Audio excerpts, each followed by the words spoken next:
Assalamualaikum warahmatullahi wabarakatuh. Salam SHMH Sinau Hukum Melek Hukum. Pemirsa SHMH Sinau Hukum Melek Hukum, sebangsa dan setanah air dimanapun Anda berada, yang saya hormati, yang saya cintai, yang saya banggakan. Kembali lagi dengan saya, dan kali ini pada video yang ke-384 kita masuk pada tindak pidana penerbitan dan pencetakan.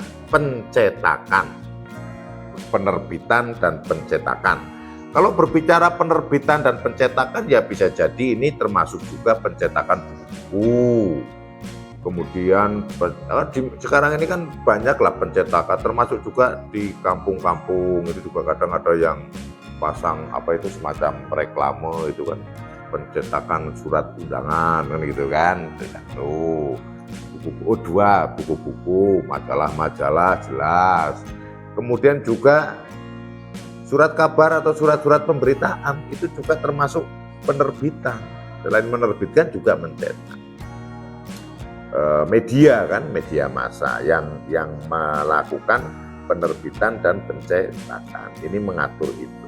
Nah ini hawa-hawanya ini ada kalau nanti ini judulnya memang penerbitan dan pencetakan ya. Namun penerbitan dan pencetakan itu kan akrab ini kan, akrab atau identik ini ya dengan surat kabar, berita-berita, koran-koran, majalah-majalah ini kan. Nah, ini ke depan bisa diprotes itu. Karena memang profesi-profesi itu seolah-olah kayak minta kebal hukum gitu ya, kayak minta kebal hukum ya. Seolah-olah menganggap bahwa dirinya adalah sebagai begini. Tapi enggak juga, salah gitu. Anggapan-anggapan itu anggapan yang mengada-ada. Kenapa? Di undang-undangnya kan mengatur juga semua orang kita kan harus taat dan patuh terhadap aturan perundang-undangan gitu. Jadi enggak boleh ada satu kelompok, satu golongan profesi yang dikhususkan, dieksklusifkan gitu.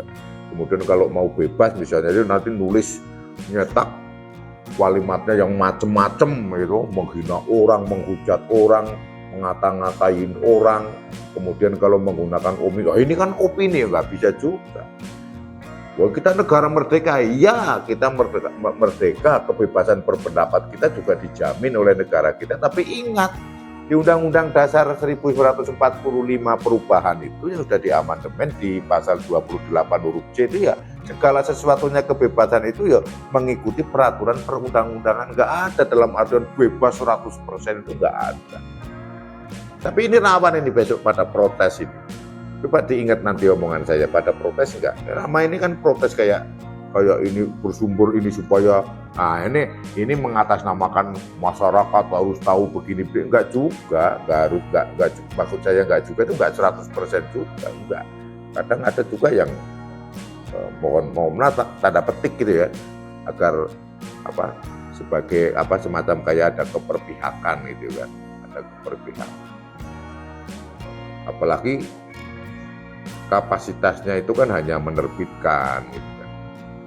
Hanya pencetakan, mencetak, tidak boleh semaunya sendiri, nggak boleh. Ada tata aturannya, ada peraturan perundang-undangan. Tapi ini besok pasti akan pada banyak protes ini. Percaya aja sama saya, coba kita ingat-ingat bersama ini ya. Ini bunyi pasalnya adalah pasal 594 KUHP baru, Undang-Undang Nomor 1 tahun 2023 yang akan berlaku mulai nanti 2026 tanggal 2 Januari. Bunyinya begini. Setiap orang yang menerbitkan tulisan atau gambar yang menurut sifatnya dapat dipidana, saya ulangi yang ini, menurut sifatnya dapat dipidana dengan pidana penjara paling lama 1 tahun atau pidana denda paling banyak kategori 2 jika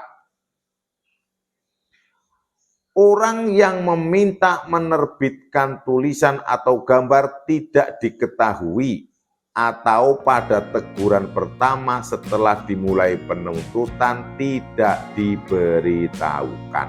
Jadi begini, ini yang huruf A ini adalah jika tidak tahu orang yang meminta menerbitkan. Contoh seperti ini, ada berita yang harus dicetak, itu berita bohong. nggak jelas, atau karena sifatnya tadi bermuat menghina, bermuat muatan pornografi, muatan ini kan kadang ada yang misalnya berita bohong, persekusi, memfitnah, kan ada muatan-muatannya. Nah, kalau muatannya isi yang diterbitkan, isi yang dicetak, mau bentuknya gambar satu lembar, atau memang gambar banyak dalam buku atau majalah, yang menerbitkan juga seperti itu, satu lembar, atau banyak yang dijilid sebagai buku atau majalah atau koran, atau yang hanya cuma ya kayak macam apa itu ya, kayak macam brosur itu kan, macam brosur itu. Jika dia tidak tahu siapa yang meminta menerbitkan dan isinya itu memuat tindak pidana, misalnya ya tidak tahu pakai email atau pakai telepon atau pakai alat komunikasi, intinya bayar, ditransfer jeleng, terbitkan ini. Kok perusahaan itu mau menerbitkan dan dia tidak tahu apa namanya, yang meminta itu tidak tahu, identitasnya nggak tahu, mungkin ya komunikasi atau orangnya datang ke situ tapi tidak tahu itu siapa gitu kan. Dan yang diminta untuk diterbitkan itu bersifat dapat dipidana dan percetakan itu mau, penerbitan itu mau, ini kena.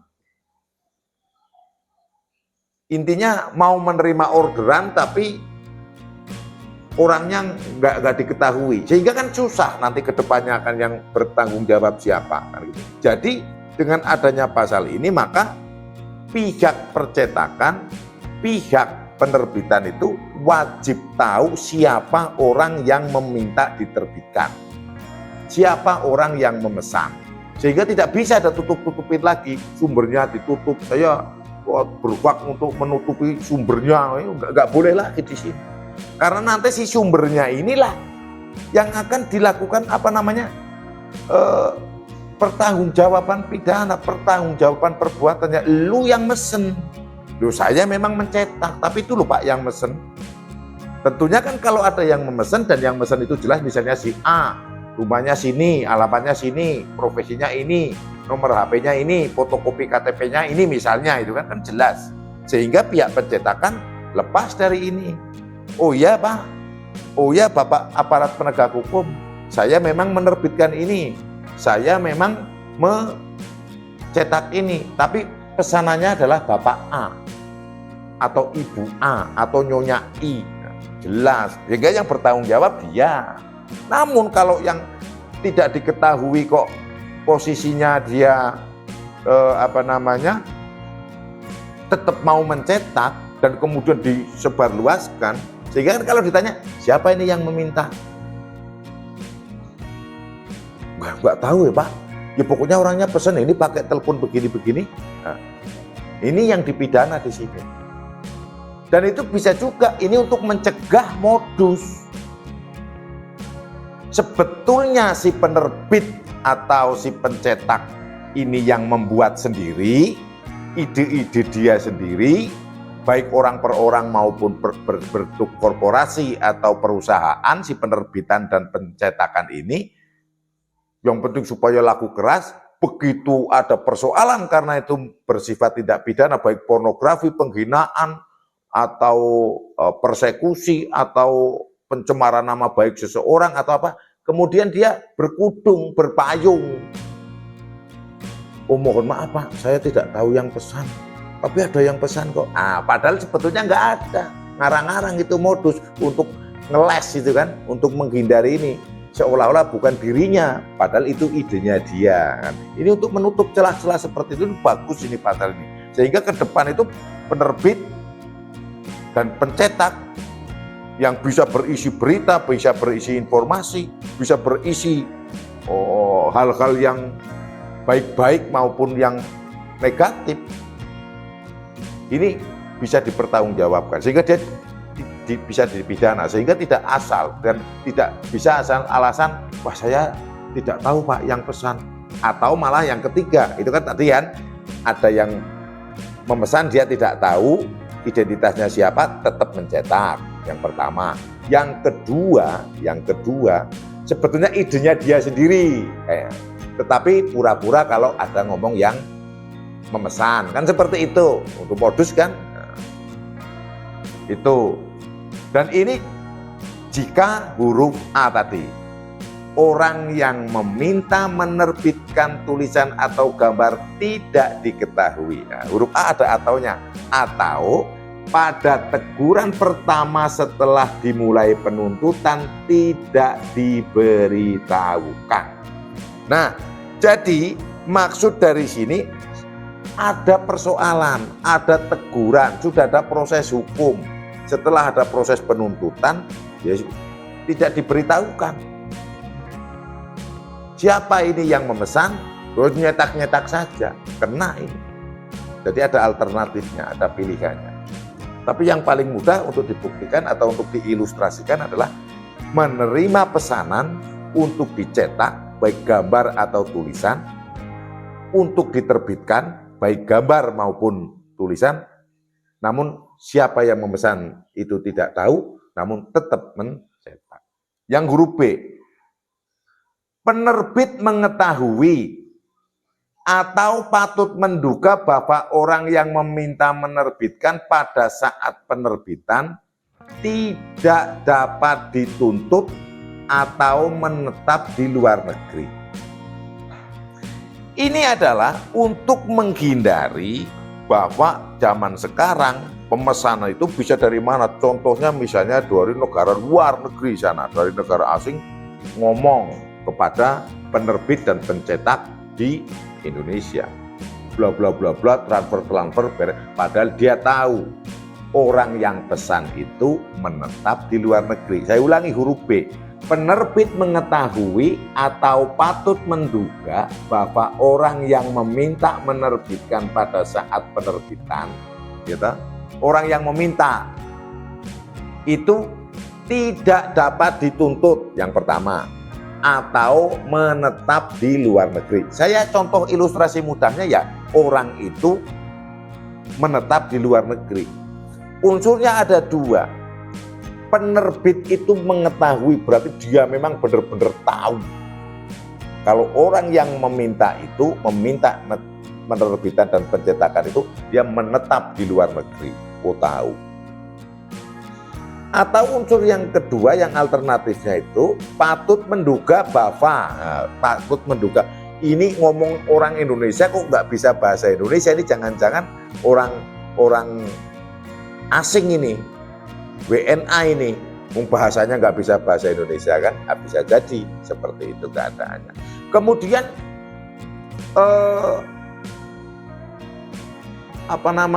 yang selanjutnya adalah udah tahu dia, misalnya yang pesan adalah seorang DPO, buron, kasus apalah terserah, dia ada di luar negeri. Ya. Kan mesti dia nggak pulang namanya DPO kan, dia tahu wah ada DPO, tokoh ternama, kemudian teleponlah kepada penerbit atau pencetak di Indonesia. Tolong ini diterbitkan, beritanya adalah ini nih. Yang berita itu adalah, atau yang tulisan itu adalah, atau yang gambar itu adalah memiliki sifat dapat dipidana. Kemudian untuk contoh yang tidak dapat dituntut, ini banyak gitu ya, orang-orang yang tidak dapat dituntut itu kan banyak. Orang-orang yang memang di bawah ya pengampuan, orang-orang yang memang secara ya masuk pada golongan-golongan sakit jiwa kan gitu. Orangnya sakit jiwa pesen kok dia layani, ya maksud itu gimana? Itu nanti adanya tindakan kan itu. Atau ada hal-hal yang lain ke depan, ada satu aturan hukum yang bahwa orang yang seperti ini tidak dapat dituntut. Nah, jadi ini menjaga, mengantisipasi. Sehingga saya setuju, saya sangat setuju, sehingga nanti kan kita sering mendengar berita bohong gitu ya, berita hoax gitu loh. Yang kadang justru malah berita bohong itu lebih dipercaya daripada berita yang benar gitu loh kan. Wah, berita hoax, wah gitu kan. Wah, termakan isu bohong. Giliran diluruskan itu tidak benar, malah yang ngomong tidak benar ini padahal ini benar, dibilang yang hoax yang benar ini. Memang zamannya sudah kebalik-balik. Tapi saya gitu. Namun ini nanti akan diprotes itu, pasti akan banyak protes. Coba buktikan saja nanti. Tolongnya perusahaan penerbit berita ini bisa protes ini. Cari kambing hitam gitu kan. Kita ingat-ingat dan kita ingat-ingat betul untuk video ini. Apakah ke depan manakala ada perusahaan yang disangka melanggar pasal 594 KUHP baru setelah ini nanti berlaku 2 Januari tahun 2026, begitu ada protes enggak? Pasti protes itu, kalau ini pembungkaman dan sebagainya biasa itu. Protesnya udah terlanjur. Ya untuk ngeles-ngeles saja kan. Kalau beritanya buruk dan merugikan atau membodohkan itu kan, membodohkan warga negara Kesatuan Republik Indonesia, kan jelas bertentangan itu kalau membodohkan. Memberikan berita-berita bohong itu kan pembodohan itu kan. Karena undang-undang kita kan mencerdaskan kehidupan bangsa ya kan. Undang-undang dasarnya adalah perintahnya, amanatnya untuk mencerdaskan kehidupan bangsa. Ini digelontor dengan hal-hal tulisan-tulisan atau gambar-gambar yang diterbitkan dan itu memberikan berita bohong yang sama saja identik dengan melakukan pembodohan.